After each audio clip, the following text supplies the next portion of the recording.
എല്ലാ സേനാ വിഭാഗങ്ങളും ഇതുമായി ബന്ധപ്പെട്ട് നല്ല രീതിയിലുള്ള സഹായമാണ് ചെയ്തു വരുന്നത്. പരമാവധി ജീവൻ രക്ഷിക്കാനും പരിക്കേറ്റവർക്ക് മികച്ച ചികിത്സ ഒരുക്കാനും മറ്റുള്ളവരെ സുരക്ഷിത സ്ഥാനങ്ങളിലേക്ക് മാറ്റാനുമാണ് ശ്രമിക്കുന്നത്. ഇതിനകം വയനാട്ടിൽ 45 ദുരിതാശ്വാസ ക്യാമ്പുകൾ തുറന്നിട്ടുണ്ട്. 3069 ആളുകളെ ക്യാമ്പുകളിലേക്ക് മാറ്റിപ്പാർപ്പിച്ചിട്ടുണ്ട്. സംസ്ഥാനത്തൊട്ടാകെ 118 ക്യാമ്പുകൾ പ്രവർത്തിക്കുന്നുണ്ട്. സംസ്ഥാനത്താകെ എടുത്താൽ 5531 ആളുകളെ ക്യാമ്പുകളിൽ താമസിപ്പിച്ചിട്ടുണ്ട്. ഫയർഫോഴ്സ്, NDRF, പോലീസ് തുടങ്ങിയ വിവിധ സേനകൾ യോജിച്ചിവിടെ പ്രവർത്തിക്കുകയാണ്. സൈനിക വിഭാഗങ്ങളുടെ സഹായവും അടിയന്തര പ്രാധാന്യത്തോടെ ലഭ്യമാക്കിയിട്ടുണ്ട്. കരസേനയുടെയും നാവികസേനയുടെയും വിവിധ വിഭാഗങ്ങൾ രക്ഷാപ്രവർത്തനത്തിനെത്തുന്നുണ്ട്.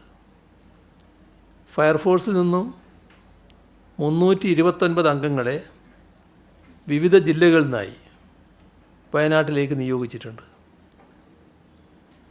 ഇതിൽ വാട്ടർ റെസ്ക്യൂ അക്കാദമിയിലെ 35 ട്രെയിൻഡ് അംഗങ്ങളും 86 സിവിൽ ഡിഫൻസ് ആപ്തമിത്ര അംഗങ്ങളും ഉൾപ്പെടുന്നുണ്ട്. NDRFൻ്റെ 60 അംഗ ടീമിൽ ഇതിനകം തന്നെ അവർ വയനാട്ടിലെത്തിയിട്ടുണ്ട്. കൂടാതെ ബാംഗ്ലൂരിൽ നിന്നുള്ള സംഘം വയനാട്ടിലേക്ക് പുറപ്പെട്ടു. DSCയുടെ 64 പേരടങ്ങുന്ന ടീം വയനാട് എത്തിയിട്ടുണ്ട്. 89 പേരുടെ ടീം പുറപ്പെട്ടിട്ടുമുണ്ട്. മറ്റൊരു DSC ടീം കണ്ണൂരിൽ സജ്ജമാണ്. സുലൂരിൽ നിന്ന് വയനാട്ടിലേക്ക് പുറപ്പെട്ട എയർഫോഴ്സിൻ്റെ 2 ചോപ്പറുകൾ പ്രതികൂല കാലാവസ്ഥയെ തുടർന്ന് കോഴിക്കോട് നിൽക്കുകയാണ്. ഇപ്പോൾ വൈകുന്നേരം മഴ കുറച്ച് മാറിയപ്പോൾ ഈ അവസ്ഥയിൽ വീണ്ടും ആ ശ്രമം തുടരാൻ പറ്റുമെന്നുള്ളത് ഒന്നുകൂടി അവരുമായി ബന്ധപ്പെടുന്നുമുണ്ട്. ഇതുകൂടാതെ നേവിയുടെ റിവർ ക്രോസിംഗ് ടീമിനായും ETF ആർമിയുടെ ഒരു ടീമിനായും ഇന്ത്യൻ കോസ്റ്റ് ഗാർഡ് ടീമിനായും റിക്വസ്റ്റ് നൽകിയിട്ടുമുണ്ട്. കൂടാതെ വിവിധ ജില്ലകളിൽ നിന്നുള്ള 30 പേരടങ്ങുന്ന NDRF ടീമുകളെ ഇടുക്കി, പത്തനംതിട്ട, ആലപ്പുഴ, എറണാകുളം, കോഴിക്കോട്, മലപ്പുറം ജില്ലകളിലേക്കും നിയോഗിച്ചിട്ടുണ്ട്. ആരക്കോണത്ത് നിന്നുള്ള സംഘം പാലക്കാട്ടേക്ക് പുറപ്പെട്ടിട്ടുമുണ്ട്. രക്ഷാപ്രവർത്തനത്തിന് നേതൃത്വം നൽകുന്നതിന് ഉത്തരമേഖല IG, DIG എന്നിവർ ദുരന്ത മേഖലയിൽ എത്തിയിട്ടുണ്ട്. പ്രവർത്തനങ്ങൾ ഏകോപിപ്പിക്കുന്നതിന് ചുമതലപ്പെടുത്തിയ ക്രമസമാധാന വിഭാഗം ADGPയും വയനാട് കേന്ദ്രീകരിച്ച് പ്രവർത്തിക്കും. പോലീസിൻ്റെ പ്രവർത്തനങ്ങൾ ഏകോപിപ്പിക്കുന്നതിനും തിരച്ചിൽ സംഘങ്ങൾക്ക് ആവശ്യമായ നിർദ്ദേശങ്ങൾ നൽകുന്നതിനുമായി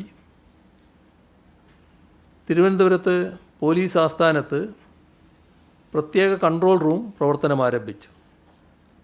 സംസ്ഥാന പോലീസ് മേധാവിയുടെ നേരിട്ടുള്ള നിയന്ത്രണത്തിലാണ് ഇത് പ്രവർത്തിക്കുന്നത്. പോലീസ് ആസ്ഥാനത്തെ കൺട്രോൾ റൂമിൽ ലഭിക്കുന്ന വിവരങ്ങൾ അപ്പോൾ ദുരിതബാധിത പ്രദേശത്തെ തിരച്ചിൽ സംഘങ്ങൾക്ക് കൈമാറുന്നതിനാവശ്യമായ നടപടികൾ സ്വീകരിച്ചിട്ടുണ്ട്. ലോക്കൽ പോലീസ് മാത്രമല്ല, കേരള ആംഡ് പോലീസ് ബറ്റാലിയനുകൾ, rapid response rescue force, special operation group ഇവയിൽ നിന്നെല്ലാമുള്ള പോലീസ് ഉദ്യോഗസ്ഥർ രക്ഷാപ്രവർത്തനങ്ങളിൽ പങ്കെടുക്കുന്നുണ്ട്. ഇതുകൂടാതെ KAP 5ാം ബറ്റാലിയനിലെ ഹൈ ആൾട്ടിറ്റ്യൂഡ് ട്രെയിനിങ് സെൻറ്ററിൽ നിന്നുള്ള വിദഗ്ധ പരിശീലനം ലഭിച്ച പോലീസ് ഉദ്യോഗസ്ഥരും രക്ഷാപ്രവർത്തനത്തിൽ പങ്കാളികളാകും. വിവിധ ജില്ലകളിൽ നിന്ന് പോലീസിൻ്റെ ഡ്രോൺ സംഘങ്ങളെയും വയനാട്ടിലേക്ക് നിയോഗിച്ചിട്ടുണ്ട്. മണ്ണിനടിയിലുള്ള മൃതദേഹങ്ങൾ കണ്ടെത്തുന്നതിൽ പ്രത്യേക പരിശീലനം ലഭിച്ച 2 പോലീസ് നായ്ക്കളെയും തെരച്ചിലിനായി ഉപയോഗിക്കുന്നുണ്ട്. സൈന്യത്തിൻ്റെ പരിശീലനം ലഭിച്ച നായ്ക്കളെ ലഭ്യമാക്കാനും അഭ്യർത്ഥിച്ചിട്ടുണ്ട്.